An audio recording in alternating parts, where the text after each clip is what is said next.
Seja muito bem-vindo ao podcast do Grupo de Conjuntura Econômica. Eu sou Gabriel Chianca e comigo está o pesquisador Caio Prati. No episódio de hoje, nós vamos aprofundar um pouco a nossa conversa sobre o cenário econômico para 2023, em especial os reflexos da política fiscal desse ano no cenário econômico do ano que vem. Quero convidar primeiramente o pesquisador Caio Prati. Obrigado, Gabriel. Eu vou hoje fazer alguns comentários sobre esse cenário para 2023, como o Gabriel anunciou. Um ano que, diga-se de passagem, visto de hoje, parece que vai ser bem negativo para a economia brasileira. Muitos analistas têm projetado um crescimento ao redor de zero, outros recessão. Eu acho que é um quadro plausível, infelizmente. A gente tem um desempenho por aí mesmo do PIB no ano que vem. Um mau desempenho, portanto. As preocupações para 2023 que levam a um cenário desse tipo, elas decorrem de vários fatores, eu vou destacar três. Primeiro, uma herança fiscal negativa. Apesar dos bons resultados fiscais desse ano e do ano passado também, é um tema que eu vou já entrar nele e vai ser, aliás, vai ser o centro do meu podcast. Um segundo fator de preocupação é uma grande incerteza sobre a política econômica do próximo governo, em particular sobre a maneira como será tratada a questão fiscal. E isso vai ser um ponto, uma questão decisiva para a sorte da economia brasileira a partir do ano que vem. Por fim, nós temos esse cenário externo bem adverso que a gente está vivendo, uma desaceleração já bem expressiva em curso da economia mundial, na esteira disso, queda de preços de commodities, que obviamente nos afeta diretamente, e tudo isso num contexto em que esse quadro ainda poderá ser acompanhado, uma questão em aberto, que está em debate, poderá ser acompanhado por um aperto monetário nos Estados Unidos, promovido pelo Fed, que acabe sendo maior do que hoje está sendo esperado e precificado no preço dos ativos financeiros. O que, se ocorrer, agravaria bastante a nossa situação do lado de intensificação de pressões sobre câmbio, inflação e juros. Desses três fatores, eu vou me concentrar principalmente na questão da herança fiscal ruim para 2023.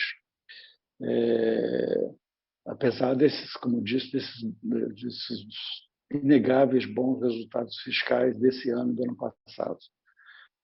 Nós tivemos no ano passado uma forte queda da dívida pública em relação ao percentual do PIB.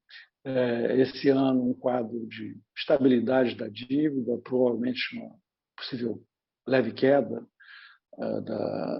da dívida, a relação dívida-PIB.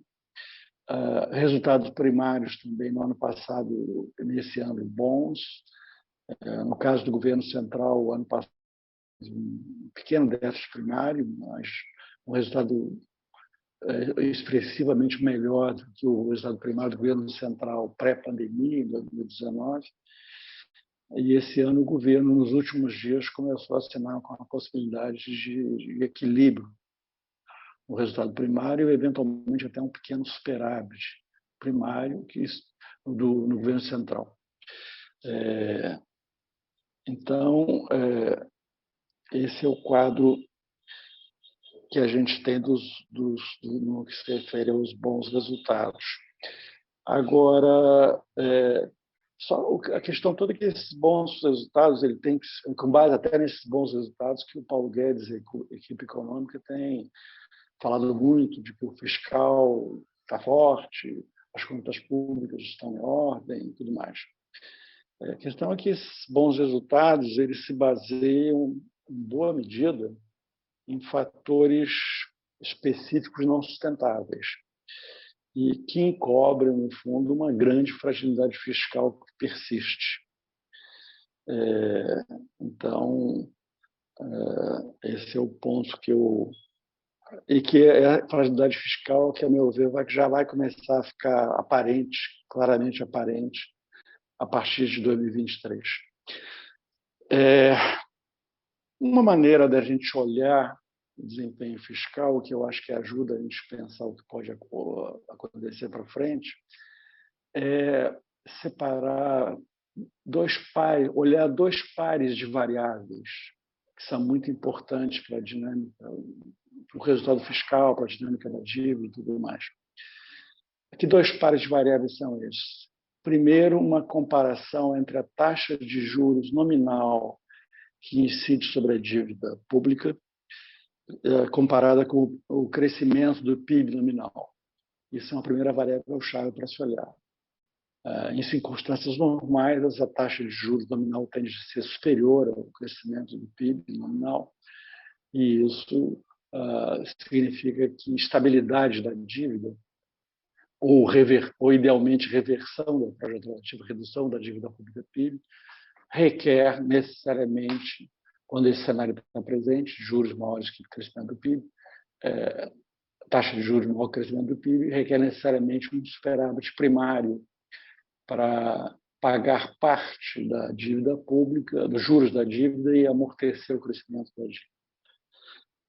Um segundo par de variáveis que é a chave para a gente olhar é o crescimento do gasto primário do governo central, que é o que a gente tem acompanha mais de perto, e, aliás, é responsável por grande parte do resultado primário do setor público como um todo, é olhar o comportamento, o crescimento do gasto primário do governo central em comparação com o crescimento da sua receita, da receita líquida de transferências para estados e municípios. Então, são dois pares de variáveis-chave para a gente analisar. Começando pelo primeiro par, taxa de juros versus PIB nominal, ele, na verdade, essa diferença que houve, totalmente atípica no ano passado, 2021, foi o grande fator, de longe, o grande fator responsável pela enorme redução que a gente teve na dívida pública no ano passado. Ela caiu de mais de 88% do PIB para perto de 80% do PIB, essencialmente por causa desse fator. A gente teve uma taxa de juros incidindo sobre a dívida bruta, que é o indicador de solvência principal do país, a dívida bruta, a taxa de juros que incidiu sobre essa dívida no ano passado foi de 7,6 apenas, enquanto que o PIB nominal cresceu 16,23 no ano passado. Por que isso foi possível? Se a gente olha primeiro para a taxa de juros que incide sobre a dívida, ela costuma seguir na mesma direção a taxa Selic. Costuma ser um pouquinho maior que a Selic, mas ela vai na mesma direção da Selic. E a Selic, a gente vinha de uma Selic muito baixa. Já entramos na pandemia com a taxa de Selic na mínima histórica, ela ainda foi mais reduzida, que foi para 2% de taxa de juros Selic, até março do ano passado. E aí, então, ela veio subindo de um patamar muito baixo. Então, o ano passado, a taxa Selic acumulada foi 4,4% e a taxa de juros que incide sobre a dívida seguiu na mesma direção, mas maior que essa, foi 7,6%. Então, um primeiro ponto é isso. O ponto de partida da taxa de juros ajudou nesse resultado atípico. O fato de vir com juros muito baixos.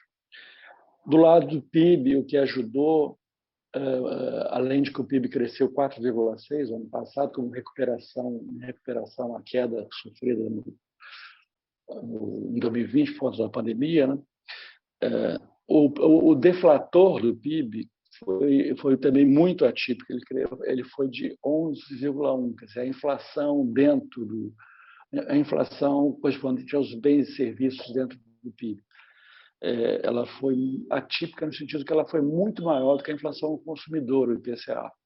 O IPCA médio, que é comparado com o deflator, médio no ano passado contra o ano anterior, foi 8,3% e o deflator foi 11,1%. Isso não é usual, essa diferença. Então, pelos dois lados, juros muito baixos, atipicamente baixos, e PIB muito alto, isso permitiu essa redução, foi o grande fator por trás dessa redução do PIB, da dívida PIB do ano passado. Quanto ao outro par de variáveis, só para um comentário ainda sobre essa relação, nesse ano específico de 2022, ainda é um comportamento atípico, porque eu falei antes que o comportamento padrão é a taxa de juros estar acima do PIB, no nosso caso. E claramente acima. Nesse ano, a gente vai ter ainda um comportamento atípico, mas uma trajetória, uma taxa de juros que deve ser semelhante ao PIB, ao PIB nominal. Mesmo nesse ano sem a ajuda, no caso do PIB nominal, do deflator. O deflator esse ano já voltou ao seu padrão de ser próximo do IPCA. Talvez até fique um pouquinho abaixo do IPCA esse ano. No ano que vem, a gente também espera um deflator próximo do IPCA. Aquele comportamento atípico ficou para trás, de deflator muito acima do IPCA. Agora, em 2023, não. Aí eu acho que a gente não só vai voltar a ter um juros acima do PIB, do crescimento do PIB nominal, mas muito acima, e por razões atípicas. A gente está com juros muito altos, que vão se manter o ano que vem, num terreno claramente restritivo da política monetária para tentar desinflacionar a economia brasileira, e a gente tende a ter, como eu falei no início, um crescimento do PIB próximo de zero. Então, a gente vai abrir uma diferença muito grande entre a taxa de juros e o PIB. Estou imaginando uma taxa Selic média ano que vem em torno de 13. E o PIB vai ser...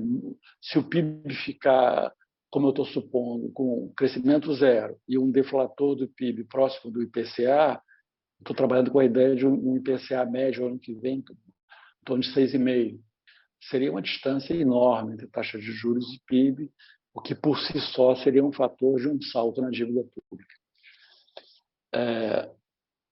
Quanto ao outro par de variáveis que eu me referi, o segundo par, que é a comparação de crescimento do gasto nominal primário e da receita líquida do governo central, que é uma comparação que nos dá a direção de para onde está indo o resultado primário.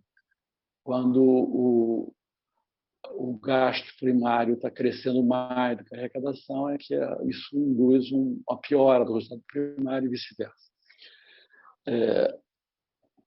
Aí, olhando para essas variáveis, a gente vê que, de novo, que 2020 foi eu vou deixar de lado 2020, porque para esse tipo de análise, 2020 foi um ano muito atípico, gasto excepcionalmente elevado por causa da pandemia, desoneração de impostos reduzindo a arrecadação. Eu preferi fazer uma comparação desses dados de crescimento de gasto e receita em termos nominais com 2019, que é o ano pré-pandemia. E aí eu vou subdividir em dois períodos, duas comparações. Uma de 2021 contra 2019, crescimento do gasto da receita nessa comparação, e depois 2022 contra 2021. Dois subperíodos, porque os comportamentos são muito diferentes de receita e gasto nesses dois subperíodos. Na primeira comparação, 2021 contra 2019, é um período que a gente tem uma melhora muito expressiva do resultado primário do governo central, porque a arrecadação cresce muito mais do que o gasto. Para vocês terem uma ideia, o gasto cresceu um pouquinho abaixo de 12% em termos nominais nesse período de 2 anos, 2021 a 2019, enquanto que a arrecadação cresceu um pouco mais de 17%, e isso resultou numa melhora significativa do resultado primário. Agora, a questão é o que está por trás disso. Na verdade, o crescimento do gasto, um pouquinho abaixo de 12%, ele foi mais ou menos, foi em linha com o IPCA médio nessa comparação 2021 com 2019, que também ficou um pouquinho abaixo de 12%, foi bem próximo, aliás. E isso é um primeiro aspecto. Isso, aliás, chama atenção porque Bom, como o gasto, segundo a regra do teto, é indexado ao IPCA, em princípio, seria de esperar um comportamento próximo do IPCA, de aumento do gasto. Só que o que chama atenção, que exige um comentário à parte, é o seguinte, é que o ano 2021 teve muito gasto fora do teto. E, ainda assim, o gasto, quando comparado com o nível pré-pandemia, de 2019, ele foi em linha com o IPCA. Por que foi possível? Como é que essas duas coisas se compatibilizam, afinal? O que tornou isso possível é porque, pela regra do teto, o gasto de um ano para o ano seguinte, a correção do gasto de um ano para o ano seguinte, ela é feita pelo IPCA, que acaba nos 12 meses encerrados em junho de base, né? Que vai dar a correção para o ano seguinte. E quando à medida que a inflação está acelerando, essa correção pelo IPCA fica muito defasada quando você vai comparar com o IPCA do ano efetivo, onde o gasto maior, elevado, já corrigido, está sendo praticado. Então, isso fez com que o gasto ficasse muito abaixo do IPCA corrente.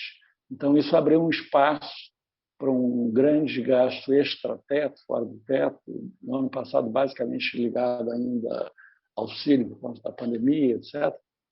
E isso acabou que, aí por coincidência, que esse gasto total acabou sendo esse gasto total, teto e extra-teto, acabou sendo muito próximo do IPCA. Só que o crescimento do gasto da receita líquida do governo central foi muito maior que esse. Por quê? Porque ele, em regra, ele acompanha o PIB nominal. E o PIB nominal foi muito maior. Quer dizer, se a gente pegar esse período de 2 anos que eu estou comparando, o gasto, o PIB de 2021 ele cresceu só 0,5% em relação ao PIB de 2019. Mas o PIB nominal cresceu 17,5% nesses 2 anos. Por quê? Em grande medida pelo deflator do PIB de 2020 e 2021, que explica quase todo esse crescimento.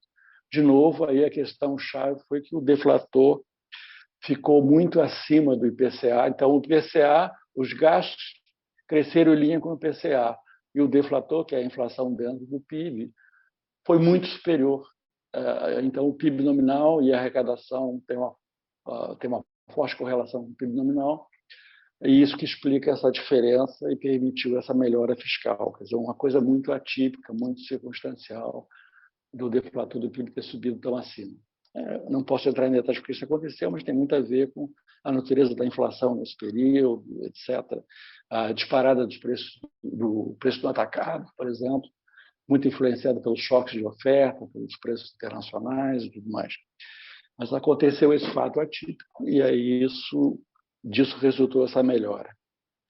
Quando a gente chega para o período atual, 2022 com 2021, e aí eu vou me basear em projeções recentemente divulgadas pelo governo no relatório bimestral de avaliação de receita e despesa, que, aliás, foi objeto de análise da Margarida na semana passada. O que eu quero destacar são pontos diferentes do que ela tratou.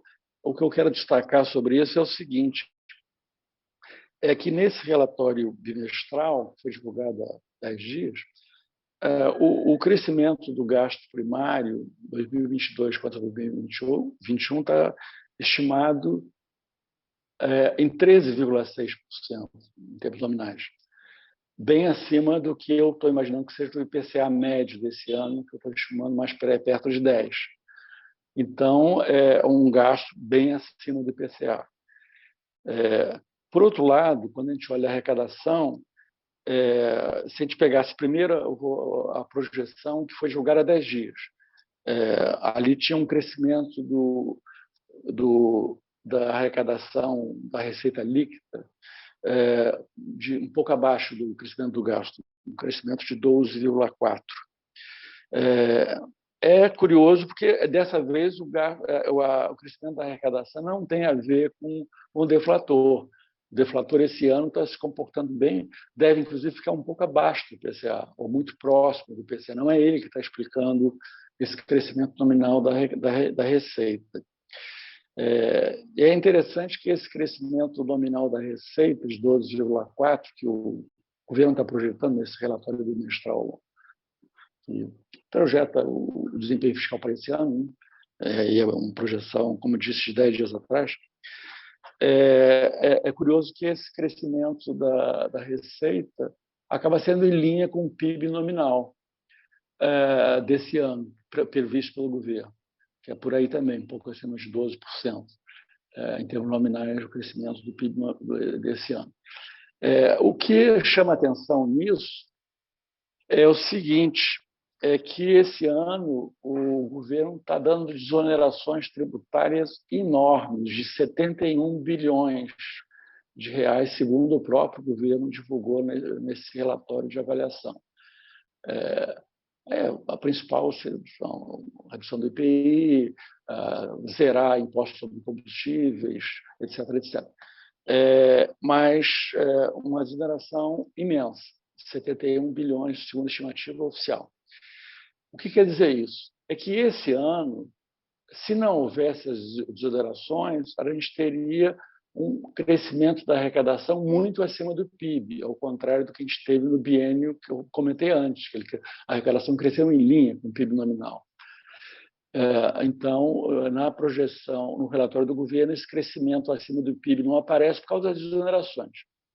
E aí haveria um pequeno déficit primário, pelo fato do governo um crescimento do gasto um pouco acima da arrecadação e tudo mais. Na época, quando o governo divulgou o relatório, divulgou um déficit de 59, primário de 59 bilhões de reais. Só que logo, praticamente junto com a divulgação desse relatório, o governo, a Ministério da Economia vem dando declarações repetidas de que, na verdade, não deve haver déficit algum esse ano, que a arrecadação vai crescer muito mais do que aparece no relatório, que provavelmente teremos equilíbrio nas contas públicas ou, possivelmente, até um pequeno superávit fiscal no resultado primário. E a razão disso é basicamente o fato de que uma reavaliação muito para cima, feita praticamente em conjunto com a divulgação do relatório, ainda não estava incorporando isso, da arrecadação com dividendos por parte, dividendos estatais pagos para a União. E principalmente dividendos da Petrobras, pela lucro bem acima do esperado, também por uma medida do governo que está tentando antecipar, aí basicamente junto à Caixa Econômica e o BNDES, dividendos que eventualmente ficariam para o ano que vem, tentando cobrar o máximo esse ano, e também está querendo ver se BNDES e Caixa pagam mais do que estava previsto de dividendos, independente dessa antecipação, enfim. Houve uma revisão da receita por conta de dividendos a serem recebidos pela União, que essa zeraria o déficit primário e, eventualmente, geraria um pequeno superávit. Então, esse é o quadro que se tem do lado fiscal. Então, nesse ano haveria uma arrecadação bem acima, tanto o gasto quanto a estimativa do governo é que o gasto público subiria esse ano para 18,9% do PIB, contra 18,6% do ano passado. E a estimativa do relatório era que a receita seria 18,2%, então haveria um déficit primário. Agora o governo está dizendo que não, que, na verdade, a receita pode colar no gasto. Então, está implicitamente dizendo que ela pode ir para 18,9% também. Esse é o quadro que está se desenhando por causa, basicamente, dessa questão dos dividendos. Então, agora entramos na questão, como será que essas variáveis vão se comportar o ano que vem? O crescimento nominal do gasto em relação a esse ano, o crescimento da arrecadação líquida em relação a esse ano. No caso do gasto, eu acho que tudo indica que ele vai ficar bem acima do IPCA. A primeira razão óbvia é o fato de que essa medida que o governo anunciou dentro dessa PEC das bondades, ou PEC kamikaze, como se queira, de auxílio Brasil a R$ 600, como era mais do que previsível, é politicamente inviável você reduzir isso depois de aumentar por alguns meses agora, reduzir sem nenhuma explicação. Então, até o próprio Bolsonaro já admitiu que se ele fosse reeleito, é pouco provável que ele seja, mas ele falou que ele, enfim, se ele for reeleito, ele também manteria em 600. E o Lula já disse que manterá, e até candidatos que não têm chance, mas, enfim, Simone Tebet, o Ciro Gomes, todos falam em manter em 600. Então, isso tornou uma imposição da realidade ao governo fazer essa PEC que fez. Para vocês terem uma ideia disso, isso quer dizer que o Auxílio Brasil, que é o antigo Bolsa Família turbinado, deve ser uma despesa de 150 bi o ano que vem. Para efeito de comparação, o ano passado o Bolsa Família era 35 bi. Vocês veem a evolução. É claro que isso já, por si só, inviabilizaria o teto dos gastos, que já está muito fragilizado por várias razões. Além disso, a gente tem um represamento de despesas insustentável. A principal delas é o salário do funcionário público federal, que está congelado desde 2019. Ninguém imagina que ele vai ficar mais um ano congelado. Então, há várias pressões sobre o gasto que vão implicar num abandono do teto, ou não quero dizer necessariamente que vai haver uma ausência de medidas para controlar, dar alguma sinalização de para onde vai o gasto. Acho que não, mas certamente o gasto vai ser bem maior do que o IPCA, vai se descolar do IPCA, não vai ter mais uma regra que vincule o gasto do IPCA. Então, isso é uma coisa que me parece evidente que vai ter um crescimento a ser bem claramente acima do IPCA, é difícil saber quanto, é impossível saber quanto hoje. Do lado da arrecadação, eu acho que é provável que ela não se descole muito do PIB nominal. Esse ano vai subir para 18,9%, eu acho que não deve ficar muito diferente disso. Quer dizer, você tem um fator que poderia fazer elevar a arrecadação, é a reversão desse 71 bi de desoneração, reversão parcial. Né? Imagino que algumas das reduções, desonerações tributárias vão permanecer, mas uma reversão parcial disso poderia elevar a arrecadação acima do PIB nominal para o ano que vem. Mas, por outro lado, eu acho que também não é crível, não é de esperar que a receita de dividendos desse ano se repita, até porque ela foi muito apoiada na Petrobras, em preços de petróleo que já não estão... O petróleo está claramente já em queda, o preço do petróleo. A última vez que eu olhei, o fechamento de ontem já foi em $100 o barril, e está em queda, com viés de queda no mercado futuro. Então, isso já, só pelo lado da Petrobras, que é uma parte importante dessa história, muito importante, já vai ter uma redução grande de dividendos. Vamos dizer que essas coisas se compensem. Né? Então, grosso modo, a gente teria um PIB, uma arrecadação crescendo em linha com o PIB nominal. Só que o PIB nominal, o ano que vem, é o quê? Um crescimento próximo de zero do PIB real, e um deflator que não deve ser muito diferente do IPCA, que na minha estimativa é 6,5%. Então, você vai ter um descolamento entre gasto e arrecadação, gasto crescendo mais do que a arrecadação. Mas, de longe, o principal fator por trás da piora da trajetória da dívida será a diferença muito grande que vai haver ano que vem entre taxa de juros que incide sobre a dívida e o crescimento do PIB nominal. Mas as duas coisas, a piora do resultado primário e essa diferença de juros, de taxa de juros e PIB nominal, vão fazer com que se retome uma trajetória ascendente da dívida pública. Então, mas o que eu queria falar agora, para entrar na parte final, é que a herança fiscal ruim, negativa que eu estava me referindo, vai muito além da piora do resultado fiscal que está contratada para o ano que vem, da retomada do crescimento da relação dívida pública, sobretudo. Ela é, sobretudo, o fato de que houve acho que o mais grave da herança desse ano é que a gente tirou a credibilidade da âncora fiscal, que era o teto, e o seu teto já estava muito fragilizado, alvo de críticas do Lula, que deve ser o futuro presidente, de alguns candidatos e tudo mais. O próprio Bolsonaro nunca teve simpatias pelo teto, como a gente sabe bem. Agora ele se tornou virtualmente inviável, com o Auxílio Brasil a R$600 e a correção do salário do funcionalismo.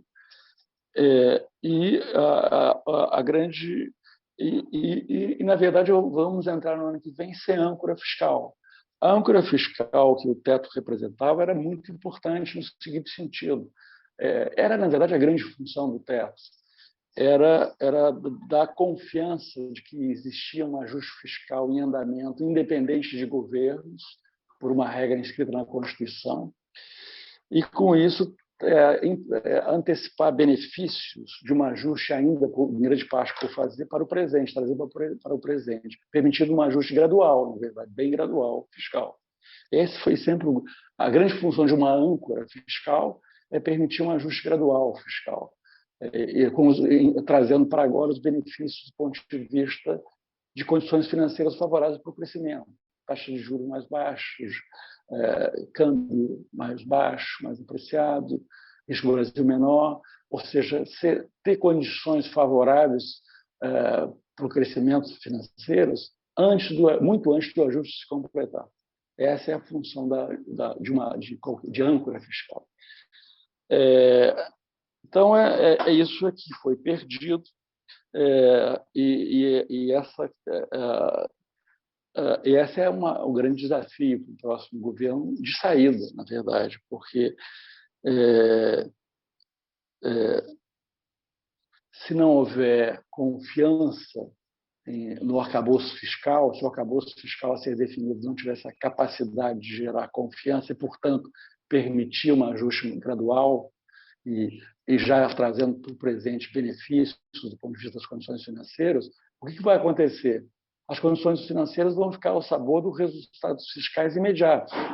Então, isso vai se tornar muito mais exigente para o governo mostrar bons resultados de curto prazo do lado fiscal, o que, além de ser muito difícil mostrar resultados muito bons fiscais no curtíssimo prazo, complicaria o crescimento, porque você teria que fazer um mega ajuste fiscal de curto prazo, em vez de fazer um ajuste gradual, que é o que a âncora fiscal permite, ou as âncoras fiscais permitem. Então, essa questão, encerrando mesmo, que esse é o grande incontornável desafio para o início do próximo governo. Ele vai ter que, com muita rapidez, definir um arcabouço fiscal que gere confiança, que permita esse ajuste fiscal gradual e que baixe os prêmios de risco e afete melhores condições financeiras para o crescimento. Porque, se isso não ocorrer, a tendência é que a situação da economia brasileira se complica bastante. Aliás, a gente já está vendo advertências disso nos juros longos, que estão em nível altíssimos, todos eles. É o primeiro sinal de preocupação com a questão fiscal que está à frente, mostrando que, aliás, o mercado financeiro começa a perceber que a situação fiscal está muito longe de ser tranquila, como a equipe econômica quer fazer crer. Então, esse é o ponto central, que é o grande desafio do próximo governo de partido. Se ele não tiver êxito nisso, a tendência é que haja uma piora considerável das condições financeiras, o que tornaria muito difícil, A, o controle da inflação, e, B, o próprio crescimento. Isso tenderia a inviabilizar o crescimento. Então, esse é o grande desafio que temos pela frente. Bem, eu acredito que é quase certo que o debate das regras fiscais vai pautar o próximo governo, seja ele qual for. É bem provável, inclusive, que esse já seja uma construção que esteja acontecendo nas equipes dos presidenciáveis, mas, infelizmente, ainda não está no debate público e as propostas ainda parecem difusas. Esse foi o podcast do Grupo de Conjuntura. Nos vemos novamente na terça-feira da semana que vem. Até lá!